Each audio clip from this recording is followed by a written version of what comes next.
Welcome to the King Street Cinema podcast. My name's Andy, and this episode we're mainly going to focus on the Sylvester Stallone classic from 1976, Rocky. I'm joined by a very special guest, Mr. Andrew Stretton. Very special. Yeah. You know it. You've been on a few times, member of the Pookajee Players. Yeah. Our very first episode back in, I think it was June 2022. We focused on First Blood, also starring Sylvester Stallone, this time as Rambo. And you and Owen, but the whole band were on. Yeah. All two of us. I generally wanted Owen to come back and left things last minute. We're in a hotel room in Nottingham after going to a gig last night from Rocky fans, Mr. Big. Well, I assume they're Rocky fans. Oh, I'm sure Paul Gilbert is after last night's performance. Exactly, yeah. He only soloed the theme from Rocky. He did, yeah. Which was my evening. Which was pretty cool. So, this movie was made and released in 1976, quite a long time before you were born. Yeah. A few years before I was born. And it's a movie that kind of everyone knows. It became quite an instant cultural phenomenon. Low budget. Stallone had been in a few movies like Death Race 2000 and The Italian Stallion and stuff like that. But he wrote this movie as well as starred in it. And things skyrocketed. They'd done so well. I did look up the budget and stuff. I suggest you research, because if you go for the budget and then how much it made, it's amazing, isn't it? Yeah. And I'm guessing this is a film you've known most of your life. When did you first watch it? I think I was probably about 19, actually. Okay, I was fairly late to the Rocky party. Didn't really come from a sort of cinematic household, particularly, I guess. So there were kind of glaring omissions outside of Star Wars and the Blues Brothers, really. But yeah, so I think it's sort of one that people go, "What, you've never seen Rocky?" So watched it at university and then kind of fell in love with it. And, because it was one when I mentioned it, you was like, I've watched it quite a few times in the last year or so. Yeah, it's a pretty regular rotation, kind of the first four. Yeah. Well, just my history of first watching it. I watched it when I was pretty young, sort of early 90s, maybe even late 80s, and that was the era where Arnie was big as well as Stallone, and I think Rocky was one of the ones that us kids, our parents, would let us watch, being a PG. It might have been, was it 15 the first one? I think it's PG now. Maybe it's a 12 now. Be a 15. No, but we thought it was one of the violent. Yeah. Like Cobra and stuff. Yeah. Obviously, it's a completely different film today. It's a drama. All the cast is amazing. Later on, I'll be talking with James about Carl Weathers. But what are your favourite performances in the movie? Stallone is obviously. He's Rocky, isn't he? Yeah.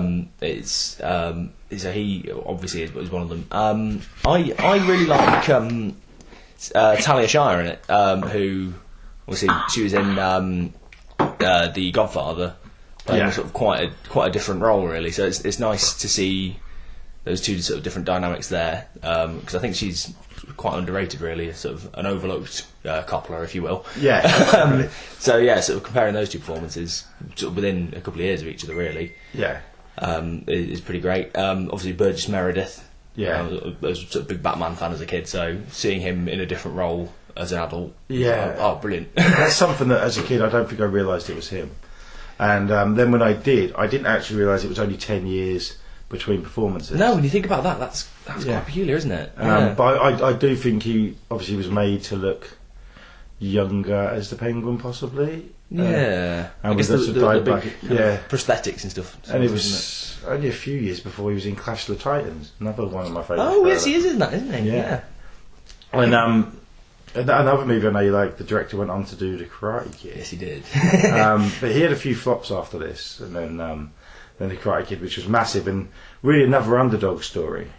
And when you think about it, the actual movies and an underdog story would have been the low budget, and then as well as how much money it made, winning the Best Picture in 1977. That's pretty fantastic. And do you think it holds up? That's the thing. For the most part, yeah. There's a couple of things where I think the choices they wouldn't make now, perhaps, but fairly minimal, really. I think. Yeah. But yeah, it is sort of testament to John Avildsen, because I think he was more a sort of documentary filmmaker prior to. I think so, yeah. Rocky, wasn't it? And I think that sort of really shows with kind of the fighting and stuff towards the end. It looks like old coverage of a boxing match. It looks real. It does look real. I mean, it's better than real, isn't it? Because you watch real boxing, and, oh, this isn't. I wish I was watching Rocky, but yeah. It was sort of very much real. And I think to the credit of the kind of the sequels, they've all done quite a good job of maintaining how fights are filmed now. Like you watch the Creed films, and they feel very much like coverage of a modern boxing match. Again, heightened, more dramatic. Yeah. But I think that is something that John Avildsen deserves the credit for that. Really, it's pretty extraordinary, and he does it again with the Karate Kid, I guess. To some extent. I mean, I've never seen karate on TV, but I'd like to. That's another thing I've just thought as well. It's two franchises that are still going. You know, Creed 3 came out a year or so ago, and Karate Kid. There is another movie coming out, and there's Pookajee TV series. Yeah, and that's pretty amazing when you think about it. It's not like it's you expect sci-fi franchise to go and fantasy stuff to keep going, but which is but basically a sports drama. And where there's not necessarily all that much deviation, and that isn't necessarily a bad thing. No. I think the Creed films are really rather good. The last one didn't do it quite so much for me because I missed Sylvester Stallone, but considering he wasn't in it, it was actually pretty good. It's pretty cool. And there was a comic book series come out as well. What, Rocky? Of Creed. Oh, Creed. Creed. I bought every issue, but not read it yet because I'm lazy. But I like stuff like that. I like that from the small beginnings, and the fact that it's getting the cinematic re-release at King Street. I don't think it's a nationwide one. I think they chose it as a tribute to Carl Weathers, who was in most of the up until 4 when the characters. He's in all of them, isn't he? Till 4. But what are your thoughts on the sequels, as in the quality of them? I think say the first 4 I can't really beat. I mean, I get you could accuse them of being formulaic, I suppose, but and they do sort of more or less follow the same structure. I guess sort of Rocky 1 and 2, 3 and 4 then kind of ape that as a sort of a setting. I think they all kind of do their own thing. They're interesting performances throughout, and the overall arcs of kind of Rocky and Adrian and Rocky and Apollo, and the sort of the performances with Mr. T and Dolph Lundgren. Dolph Lundgren, yeah. I mean, to be honest, that's 2 careers really the Rocky franchise made. Yeah, and actually, you could say Hulk Hogan as well. Of course, yeah, the great star of Rocky 3. Yeah, I mean, they get criticised for going a bit more silly.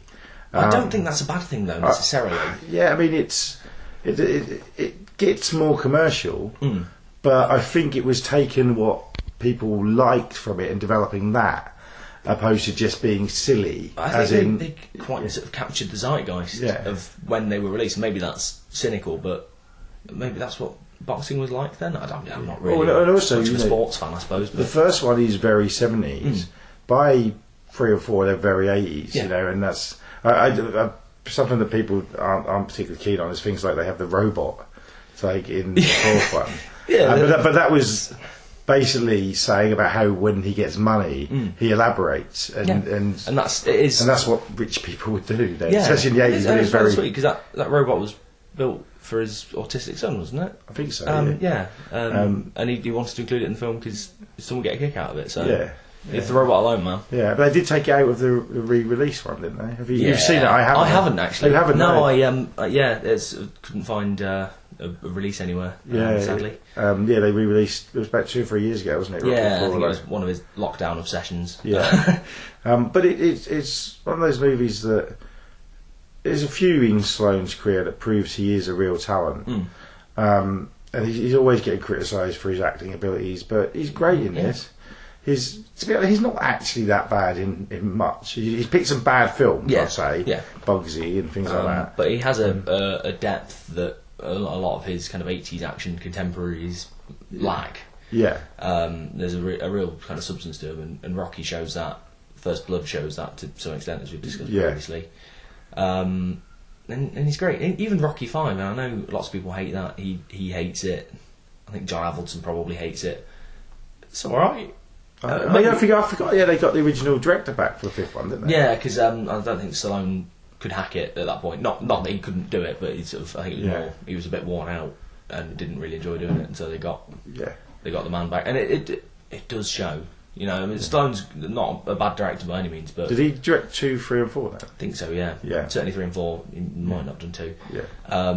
And they're good, but 4, for its many faults, I think, in some of the actual kind of filmmaking decisions, I think it's a really nice looking film actually. 5. Do you think stupid maybe, but it deserves more love than it gets, I think. Yeah. Do you think he felt a bit snubbed by the Oscars, considering he wrote and starred in it and it won Best Director, Best Movie, and then Best Editing? Maybe he wanted to direct the next few to sort of put more. Might not. He wanted to direct the first one. He wasn't allowed, was he? Yeah. But I mean, to write a film that wins Best Picture is pretty cool, isn't it? So and then his career just skyrocketed, which is great. The soundtrack we briefly mentioned. We mentioned Mr. Big, iconic theme. Lots of people think Eye of the Tiger did it, but that didn't come until part 3. Yeah. But the score's fantastic. Yeah, Bill Conti. Yeah. Doing some of his best work, really, kind of combining his orchestral tendencies with kind of the Philly soul sort of brilliance. Yeah. I mean, again, go back to the Karate Kid. 2 of the best film scores there are, I think. Yeah. Iconic stuff. Yeah. Just. And also he did the theme from Cagney and Lacey, Shout Out. Yeah. Did he do Howard the Duck as well? Oh, he might have done, you know. Yeah. I think he might have done, Masters of the Universe. I think Howard the Duck might have actually been John Barry. Yes. Yeah. So sorry, I just wanted to get it mentioned. We digress. Yeah. But no, I've never seen this on the big screen. I saw all the Creeds as they came out, and because of my age, it wasn't till the 6th one, Rocky Balboa, I saw when that came out, which I wasn't a huge fan of. It was a well-made film, and it was nice to see the characters again. But I'm so up for this because I've not seen a big screen. But I think you have, haven't you? Yes, yeah. I've been lucky to see it at the cinema. Yeah. Does it make a difference? I think so. Yeah. It is a gorgeous film. Right? It means the 70s kind of New Hollywood thing, but without being miserable. You're in for a treat, I think. Yeah, so everyone should get off their high knees and go see it. Or Stallone will punch you in the face. Yes.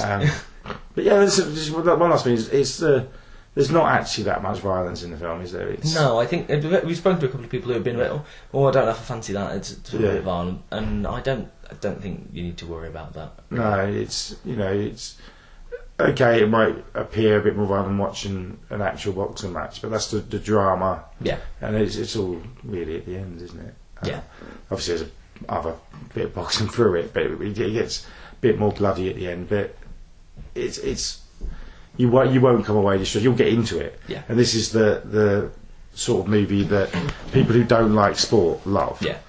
One of the first reviews on Letterboxd was someone saying that how much they don't like sports movies. Or they don't like sport, they didn't think they like sports movies, but they love Rocky. The great thing to watch when you see it in the cinema is, and there will be people they've seen it before, and they will, as the fight goes on, you see people leaning forward, getting into it, and lots of people know what will happen. I won't spoil it. Yeah. They will you'd see them leaning forward, getting right into the action, and I think that says it all, really. Yeah. I wish the listeners could see you there, just leaning forward. I'm just going to mention the scores of it on social media now. That's the big thing now. What rating it gets? It's got 8.1 on IMDb, which is still pretty good. 4.1. That's out of 5 on Letterboxd. Just seeing if I can find the Rotten Tomatoes. I don't use Rotten Tomatoes, but lots of people do. 92% on Rotten Tomatoes. That's because that's the critics, isn't it? Rotten Tomatoes. So they know what they're talking about. There's no fools giving it 1 star. Or in my case, fools giving things 5 stars. Yeah, but you're one of our very favourite fools. Yeah, thank you very much. Anything else you'd like to add on Rocky? I'd look forward to seeing people as they come into King Street, running up the steps and jumping up and down. That's exactly it. Right, we're going to play the trailer for Rocky, though, to get you in the mood. Yeah. Then I'm going to be joined by Mr. James Rowe of King Street. We're going to talk about the career of Carl Weathers. Andrew, thank you very much. Thanks, man. His name is Sylvester Stallone. He's the star of a new film called Rocky. He's been described as tough, handsome, talented, sexy, sensitive, dynamic, brilliant. He's been compared to Nicholson, De Niro, and Brando, but he is Rocky. He's the man who could be loved by only one woman, because somehow she gets beneath the pain. He's every nobody who ever needed somebody. Rocky, do you believe that America is the land of opportunity? Yeah. I'll break both your arms so they don't work for you. He's every man who ever settled for something less. Well, you have my pride, Nick! At least you have pride! I ain't had no pride, I ain't enough. Somebody get that! Somebody get that! Terrific. I mean, it'll be a heartbreak. Go off down the street breaking hearts the way you look. Very sharp. He's the man who never had a chance until now. Rocky. His whole life was 1,000,000 to 1 shot.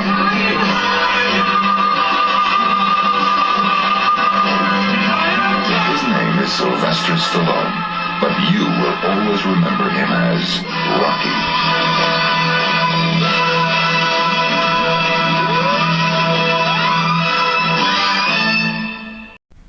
James, thanks for joining me. Yeah. You all good? Yes, I am. Yeah, I'm good. Yeah. How are you doing? I'm good. A little under the weather, but Yeah. mainly good.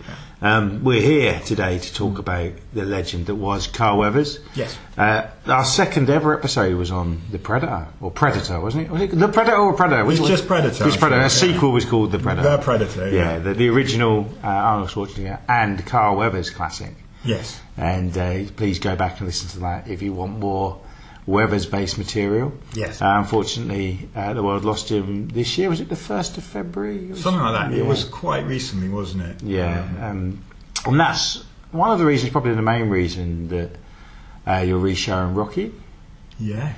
as a bit of a tribute. Classic movie. Yes. And the movie that made his acting career, really. Absolutely, yeah. He was a pro footballer, American footballer. It was American football. Well, they call it football, obviously, Yeah. in the Americas. But yeah, he was. I don't think he was for a really long time. I know that he was thought of by John Madden, even a famous coach. We'll know him from the computer games. Yeah. He was too sensitive Okay. of a player.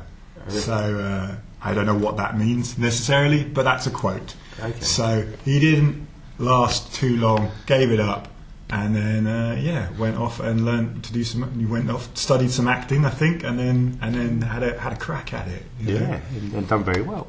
He did. I mean, you think it's a funny career, I'd say. It's a sort of a up and down kind of middle career, though people think of him very fondly. Yeah. He was never huge star necessarily in the sense of like leading man, you know. Yeah, I mean, we were talking about this just before we Because he started recording. worked with massive, you know, ended up working with Stallone, huge star, and obviously Arnold Schwarzenegger in Predator, again, huge star. And the only real leading role he had was Action Jackson. On in the movies, yes. Yeah, as a And that was because and I'm actually quite a big fan of the film, though it's not very good. It's one of them kind of, I hate to use the word guilty pleasure, because it's not a guilty pleasure at all. It is a fun film, but it's not great. And the problem with it is that it's created solely for cashing in on the whole action movie, you know. However you want to say, boom, if you like, of the mid to late 80s. Was it a Cannon film? It is not a Cannon film, and I was going to mention this about Cannon in general, just with the film, because it's one of those movies that almost looks like a Cannon film, but it's just slightly too classy, and got elements to it that you think, oh yeah, okay, this is slightly in a league higher than a Cannon film, but it's not good enough to for you to go, yeah, That's one of the classics of the time. It's Joel Silver production, and it in fact existed because he produced Predator and just thought Carl Weathers was a great actor and thought you should be a lead. You should have your own movie. And so he said to Carl, like, come up with an idea, come up with your own idea for a character, and we'll get some people together, write the script, and then we'll make the movie. And they did in like less than a year. I was going to say, because if you look at his filmography, he's been in a few films with like ensemble casts, but then off the back of Rocky IV, no spoilers, but that's the last Rocky he could be in. Yes. And then he done Predator in 87, and then the year after Action Jackson. Yeah, so it's like he'd built his career a bit, and then there was like, right, we'll give you this. Yeah, I mean, like I say, so working on the film Predator, the producer, Joel Silver, who's very famous, did Predator, did all the Lethal Weapon movies and the early Die Hard films. You know, big name in action movies, like one of the guys. Was he something to do with Beverly Hills Cop as well? I don't think so. No, but it was that era. But it's that era. 48 Hours. That's probably what I'm thinking of, because of Eddie Murphy, yes. So that was one of his first or second film that he worked on. Anyway, so because of Predator, then they made it, like I say, within a year of just talking about, you know, hey, we should do a movie where you're the lead, to it actually being finished. Yeah. You know, so very quickly all put together. And I think it's nice just to start with that one, because it is one, just talking about him, because it's one that very few people have seen. I don't even know if you can get it on a Blu-ray or DVD. You definitely can't get it on Blu-ray over here. I remember seeing it as a kid. It was one of those ones that because it's an action movie, it was one of the ones that you saw. You saw the rental of it a lot. That was the front cover to me. Yeah, it's very famous kind of with him and Vanity standing back to back. And it's got Sharon Stone in it, which is funny in a way, because she wasn't just before she becomes a name, really. Though she's still, got probably around close to a decade of work behind her, but she's not really made it yet. That's another reason I thought possibly a Cannon film, because she was in the Quartermain film, King Soldiers Mind. Exactly. I mean, like I say, you could look at it at a glance and think it is a Cannon film, but watching the whole thing go, there's a little too much sophistication, if you like, even though it's... Was the production value better? Overall, yes, but it's not just that, it's just the way it's shot and the kind of the dialogue and things, though none of it great, it's not as sort of cheesy as a Cannon film would be, or more silly. Like they try to make, though it's got comedy in it, it's more of a serious action movie. Yeah. Is it comedy in the way that there's comedy in Lethal Weapon? Definitely along those lines. Like there's some one-liners. Like I say, they wanted to make him. They wanted to make Carl Weathers the next Arnie, or like you say, Mel Gibson or whatever, whoever was big at the time, Sylvester Stallone, whatever. These kind of characters, this kind of character. He's a policeman in it. He's supposed to be a bit odd, a bit different, but in the film he's not really that much. Yeah. And so it's kind of like, that's why the story's kind of like doesn't quite necessarily work as a classic, because it's a bit kind of not put together so well. Yeah, and you can feel that. You can feel like it was quickly put together, like rushed kind of movie. Yeah, and they just get loads of like the popular, typical things that you'd have in these action movies at that time. But it looks like if you've seen other Joel Silver films, it looks just like them. Like it's got that kind of almost. Like everything looks a bit smoky all the time. Yeah. That look of the late 80s, Do you think that the reason it didn't do so well was not necessarily the quality of the film, just that there was so much of that sort of thing out? Yeah, absolutely. And possibly, even though people liked him, it was the first film he was the lead of. So maybe that didn't help the film either.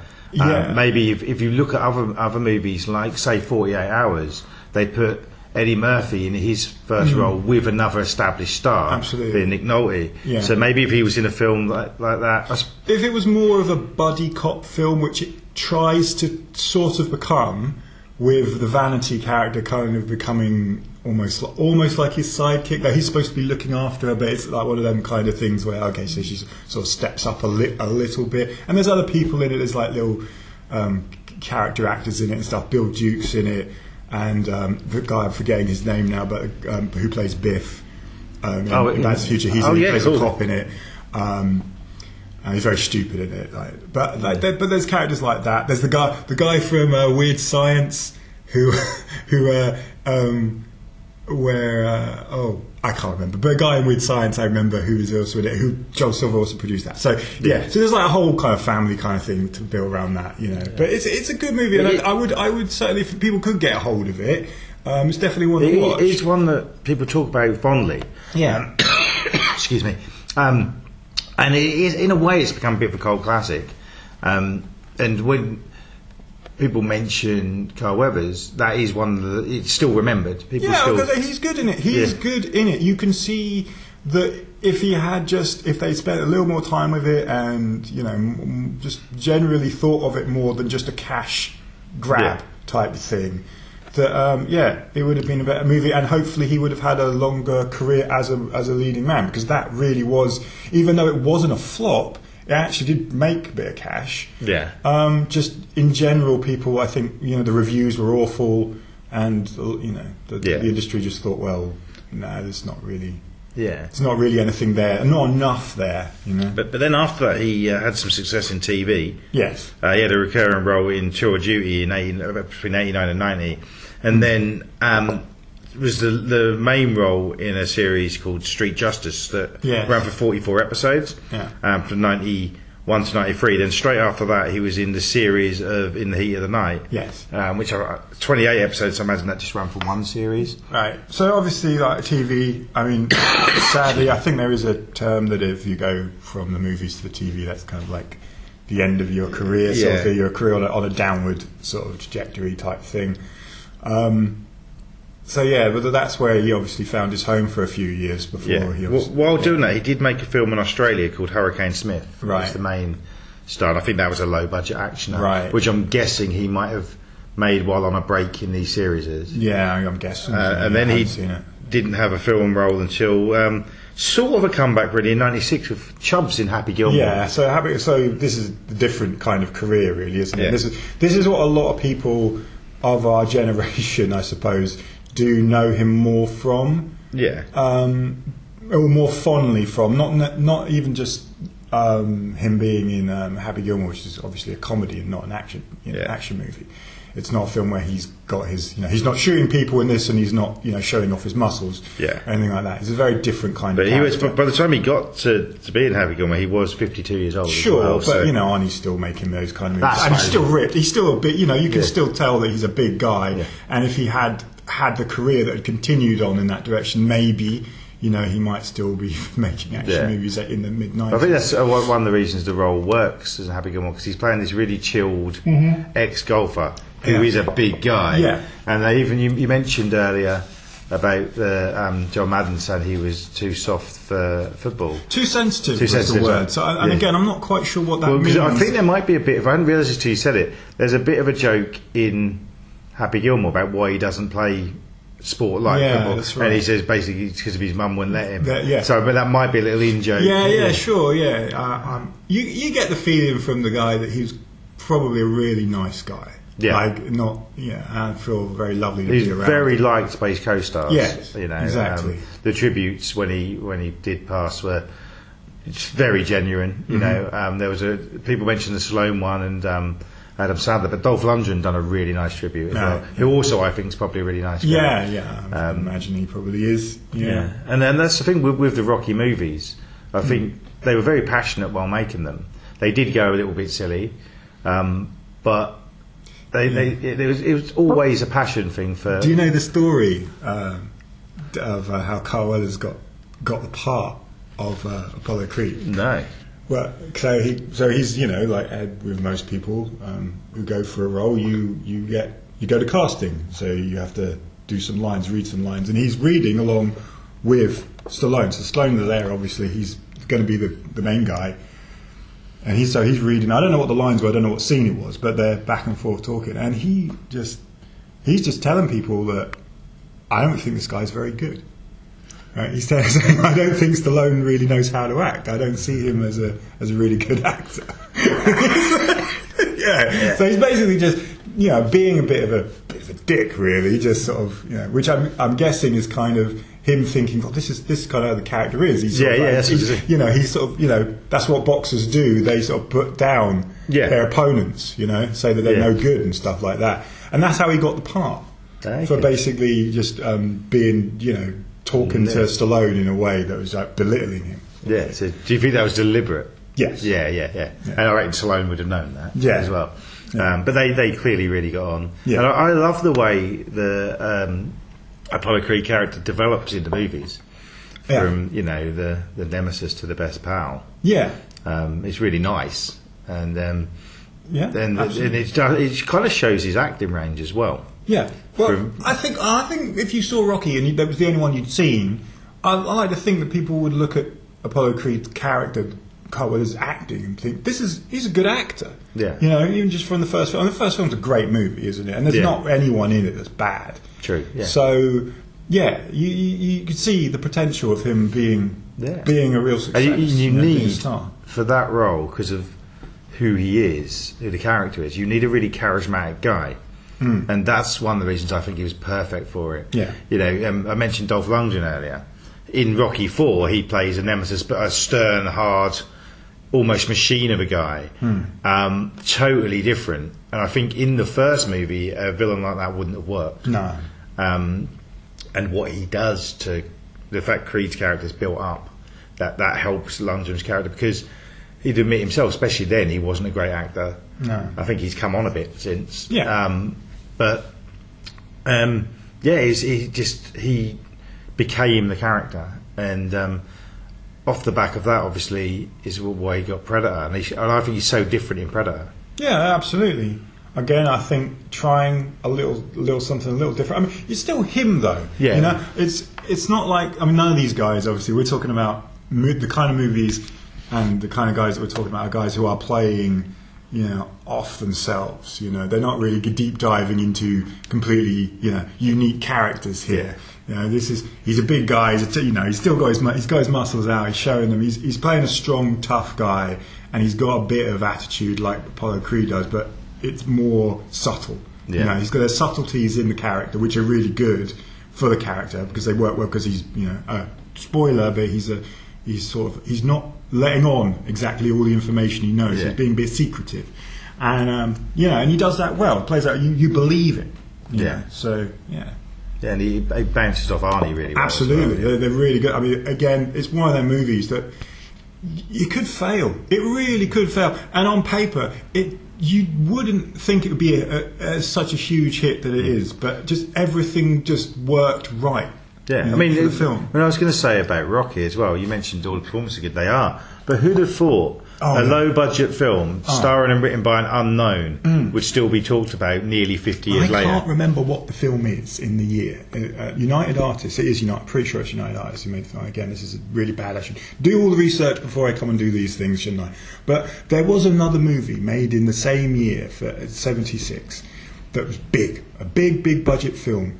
And because of that, because the studio believed that was going to make a load of cash, that they allowed this little film. They allowed Stallone with his crazy idea to have a few dollars, $1 million or whatever. Because they thought they were going to make so much money that year anyway on another movie. Did that other movie flop? I don't think it flopped, but it didn't do as well as Rocky did. Like the return on Rocky is just, considering the budget, is just huge.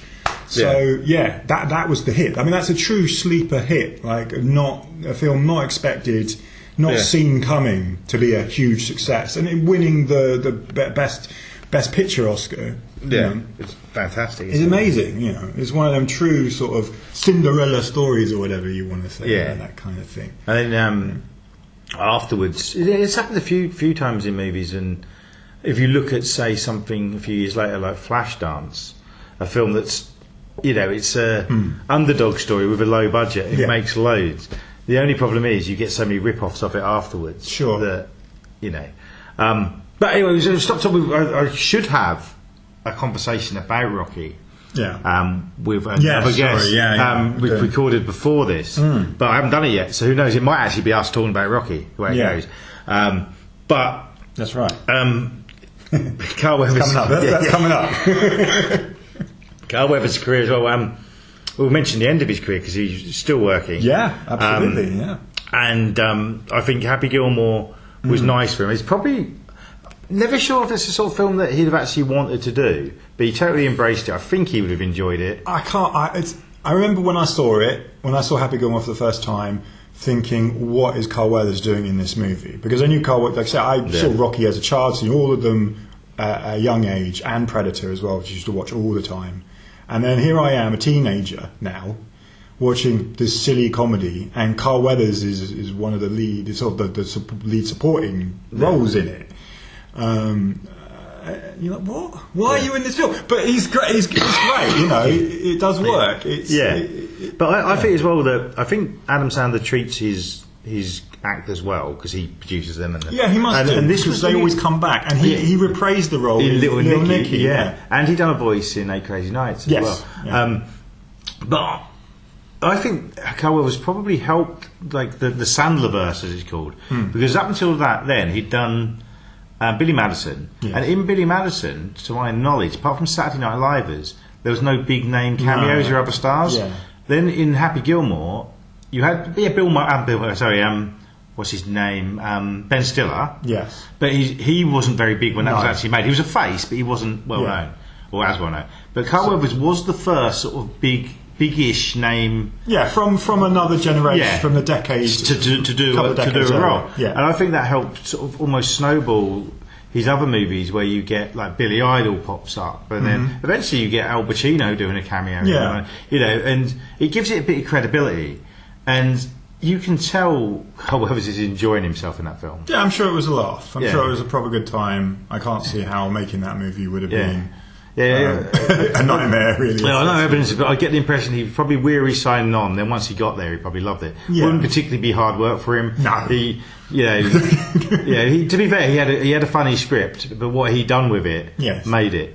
Sure. And the subtleties of his performance are great. Yeah. And any movie with a man with wooden hands and a crocodile facing each other like they do is fantastic. It's one of Sandler's better films. I'll leave it at that. I'd say it's probably his best one. I'd say it's one of the best comedies of the 90s, easily. You've got like that and Austin Powers. And Wayne's World. So I'll say it's my favourite 90s comedy, not to start my mind.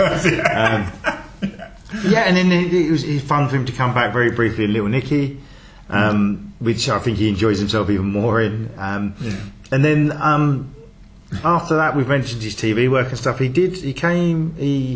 joined the cast of Toy Story. Did he do the voice in the 4th one? I think it's only the 4th one. So which is the latest one, isn't it? They've only done 4. Yes. Yeah. And I'm pretty sure that's his last film. It might not be the last work he's done. He might have done some television stuff. I think Star Wars was after that, and Mandalorian. Yeah, and so that's on a streaming series. A very big series. Huge, and he's great in it. I've seen it. Really liked him being in it. I thought he definitely fitted the role really nicely. Yeah. And that was pretty much the last week. It was a bit of a shock when he passed. I mean, from what I understand, he probably he had been ill, but hadn't been talked about. He kept quiet. He's a very private man. I think. I don't think he's never really heard about his life other than the movie. The movies he was making, or TV he was doing. So it wasn't like he'd. On Wikipedia, there isn't much. I mean, he married 3 times. Yeah, and that's pretty much it. That's his. Yeah. There's like the football stuff, the acting stuff, and then. I think quite a private guy. Yeah, and I like that in a star. It's like, he's not out there doing the Sean Penn for attention. No. But then Sean Penn probably. And he hasn't got quite a guy now, isn't he? Yeah. And as far as I'm like say, because I don't know much of it, if or really anything of his private life, what he would have been up to. Otherwise, like a charity, I'm sure he would have done charity work and other things in the community and stuff like that, as most actors do. People with a bit of cash do, but never heard anything about it. So he wasn't one to voice his opinions or his views, his political leanings or anything like that. So don't really have any sort of anything to go on other than him as an actor. Yeah, Like, I mean, he, especially towards the end of his career, he'd done a lot of the film conventions, Comic Cons, that sort of right? thing. Yeah. I know. So he's obviously a fan guy. Yeah. You know, likes the fans, the fact that that he's appreciated and he wants to give a little back to the fans. Yeah. And that's great. Yeah, and he was doing that quite a lot. I mean, I was talking to someone the other day who said one of their regrets was him and Jesse Ventura were one together doing a Predator thing. Right. I met him at one of the London ones where he was just there, pretty much not for just one film, but just for his career. And the queue was huge. Yeah. And he was. Well, I barely spoke to him, but the charisma just you can see. I think I mentioned it in another podcast when I was talking to Dan, and you could tell he was a nice guy. Yeah. And I'm glad I did very briefly get to meet him. Yeah. And I will not be selling that autograph on. I will be keeping it, especially as it's dedicated to me. Yeah. So, good. But yeah. I mean, an interesting career. Yeah. And not one of these. There's not.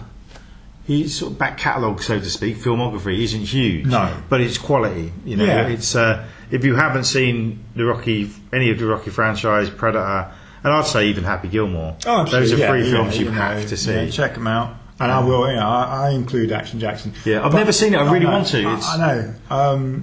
I think on a personal level, he's quite important to me when I think of watching movies at impressionable young age.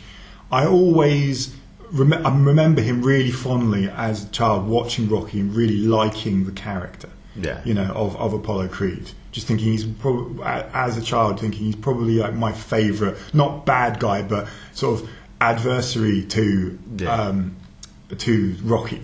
You know, I really liked him as his opponent. You know? And that's a rarity that you think fondly of the secondary characters. You know. So, and like I've always said, like he clearly, sadly, he was that. He was never, other than Action Jackson in a film, he was never really a lead in a movie that had big budget. Yeah. So he was always considered like a really good supporting role. But what a supporting role! Like supporting actor, great. Yeah. Yeah. So track down those movies. Absolutely. Obviously, come and see Rocky at King Street. I think we'll end the podcast on. I'll see if I can find the trailer for Action Jackson. Yeah. I'm sure that's on YouTube. I'm sure. But I have to get it properly, don't I? Yeah, you do. That. So if it doesn't appear here, look it up on YouTube. Yeah, that's right. Yeah. But yeah, I'm really looking forward to watching that at some point. Yeah. It needs a Blu-ray release. It does need a Blu-ray release. I'm sure it does have one in America, but not over here. Not over here. No. Anyway, James, thank you very much, and we'll be back very soon. I don't know what we'll be talking about next, but I have noticed it won't be the next episode. No. But I am 100% behind doing an episode on Splash for when you show that. Yeah, that's a few. That's May, isn't it? Away, yeah. So yeah. Yeah. So not just yet. Not yet, but there will be. There will be a splash. Yeah, yes. James, thank you. Goodbye. He's cool, chill out, but he's high. I bet I can make you change your mind. And if he looks unarmed, look again. Look for that boy's arm off. He had a spear. When you're looking for action, the name is Carl Weathers in Action Jackson. And action speaks louder than words. Rated R. Starts Friday, February 12th. Check newspapers.